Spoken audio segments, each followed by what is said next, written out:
Now I am explaining chapter digestion and absorption.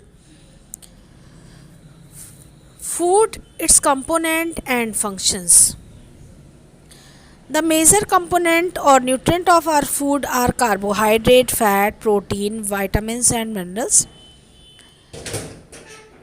Metabolism is the epithelial of visceral organs is called metabolism.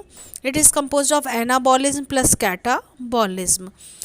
तो digestion में होता क्या है, digestion is a break down of complex organic substances into simpler form. इसमें macro molecules को micro molecules में break down किया जाता है जिससे हमारी बॉडी एब्जॉर्ब कर पाए फूड मटेरियल को. Food act like a fuel और इसको एब्जॉर्ब करके हमारी बॉडी को एनर्जी मिलती है जिससे हम अपने डेली के फंक्शन परफॉर्म करते हैं.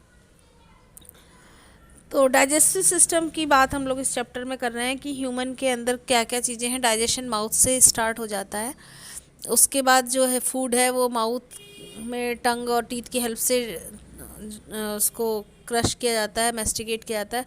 उसके बाद वो ईसोफेगस यानी फूड पाइप में आता है और ईसोफेगस के बाद नीचे स्टमक जे शेप्ड होता है. उसमें एससीएल की वजह से और एससीएल की वजह से बैक्टीरिया वगैरह को किल किया जाता है और डाइजेशन स्टार्ट हो जाता है. वहाँ पे 1.5 आवर तक कम से कम फूड वहाँ होता है. एसिडिक मीडिया में डाइजेशन होता है.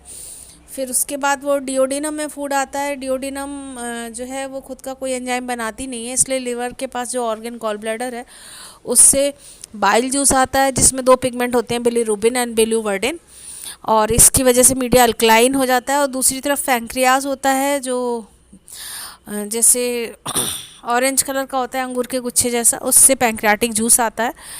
और मीडिया बेसिक अल्कलाइन होने की वजह से अब आगे फर्दर डाइजेशन होता है क्योंकि कुछ मीडिया जो है एसिडिक होना चाहिए, कुछ बेसिक होना चाहिए. जैसे प्रोटीन जो है वो एसिडिक मीडिया में डाइजेस्ट होती है स्टमक में, जबकि कार्बोहाइड्रेट को बेसिक अल्कलाइन मीडिया चाहिए. तो अब इस तरीके से डिओडिनम से आगे चलकर फूड जब डाइजेस्ट हो जाता है तो स्मॉल इंटेस्टाइन में आता है. Small intestine finger like structure बनाती है. They are known as villi. इस पर भी ब्रश बॉर्डर माइक्रो विलाई होते हैं जो सरफेस एरिया को बहुत बढ़ा देते हैं. तो मैक्सिमम फूड जो है वहाँ पे एब्जॉर्ब हो जाता है. फिर लार्ज इंटेस्टाइन में होता है एब्जॉर्प्शन. फाइनली जो वेस्ट अनडाइजेस्टेड फूड होता है फीकल मैटर वो रेक्टम में स्टोर हो जाता है और एनस के थ्रू इसको बाहर निकाल दिया जाता है. तो उसी को हम डिटेल में कर रहे हैं इस चैप्टर में. फंक्शन ऑफ फूड की बात करें तो food provide energy, it provide organic material for growth, repair and replacement of tissue. Vitamin and minerals regulate the metabolism and protect us from disorders. Water play an important role in metabolic progress.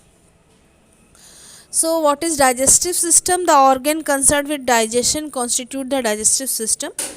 Human digestive system consists of the alimentary canal and the gland associated with it.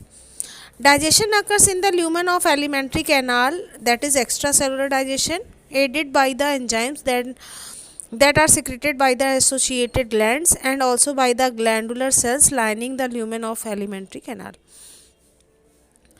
तो human digestive system alimentary canal और glands दोनों से मिलकर बना होता है. Digestion जो है वो एलिमेंट्री कैनाल की ल्यूमेन यानी कि कैविटी में होती है, इसे कहते हैं एक्स्ट्रा सेलुलर डाइजेशन. और कुछ एंजाइम्स इसमें हेल्प करते हैं जो कि ग्लैंड से सिक्रेटेड होते हैं और ल्यूमेन की एलिमेंट्री कैनाल में ये एंजाइम आ जाते हैं और डाइजेशन में हेल्प करते हैं. Now I am explaining what is alimentary canal.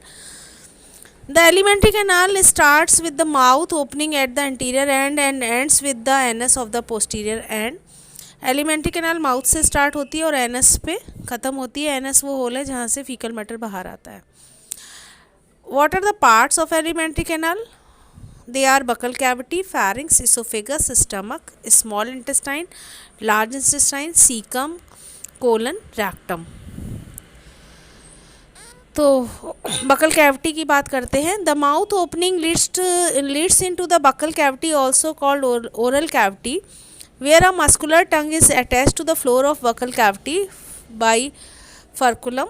It bears small projections called papillae on its upper surface and some of them have the taste bud.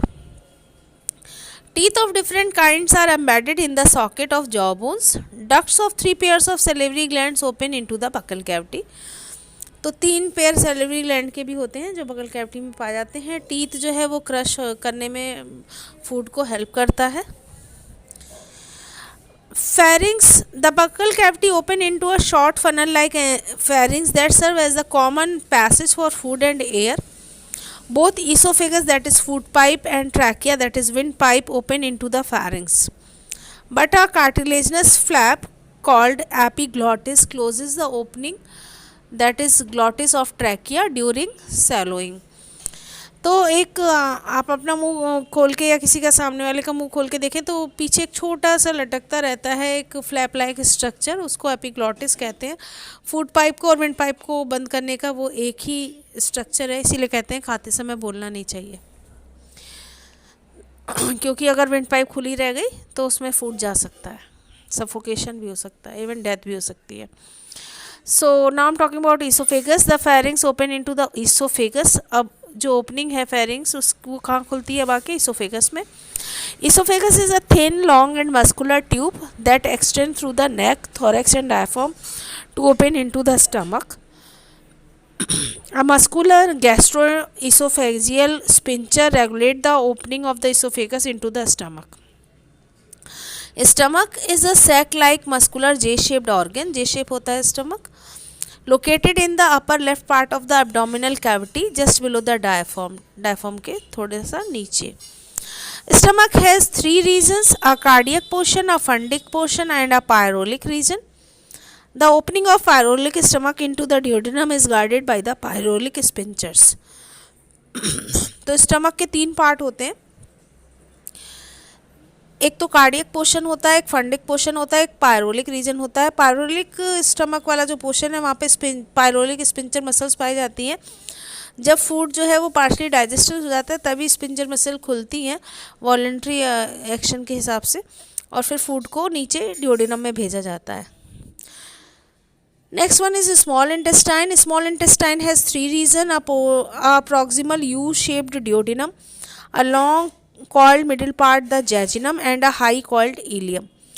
Opening of ileum into large intestines, that is cecum, is guarded by ileocecal valve which prevent the backflow of feces from cecum into the ileum. तो faecal matter का backflow रोका जाता है इस तरीके से।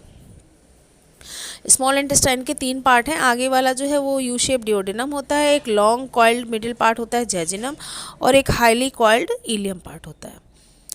Next one is large intestine. The large intestine is much wider than the small intestine. Small intestine से ज़्यादा चौड़ी होती है, और स्मॉल इंटेस्टाइन का नाम स्मॉल इसलिए है क्योंकि उसकी कैविटी नैरो है, ल्यूमन वाइड नहीं है ज़्यादा, पर वो लंबी ज़्यादा होती है। Large intestine have 3 regions. Number 1 cecum, 2nd colon, and 3rd one is rectum. Cecum is a small sac-like structure where the ileum join the large intestine. It harbors certain symbiotic microorganism. Cecum में microorganism होते हैं जैसे E. coli bacteria जो digestion में help करता है। ये cavity जैसा स्ट्रक्चर है, cecum स्मॉल है ये, और लार्ज इंटेस्टाइन को ज्वाइन करता है। A narrow finger like projection called appendix arises from here. Appendix यहीं से निकलता है, जो हमारे अंदर वेस्टिजियल है, हमारे एंसेस्टर में डेवलप था क्योंकि वो सेलुलोज डाइजेस्ट करते थे। कैटल्स में, गाय भैंसों में अच्छी से डेवलप होता है, और हमारे अंदर इसमें फूड पार्टिकल या बैक्टीरिया फंस जाते हैं तो अपेंडिक्स का दर्द उठता है, ऑपरेशन करवा के इसको निकलवाना पड़ता है। Caecum open into the colon.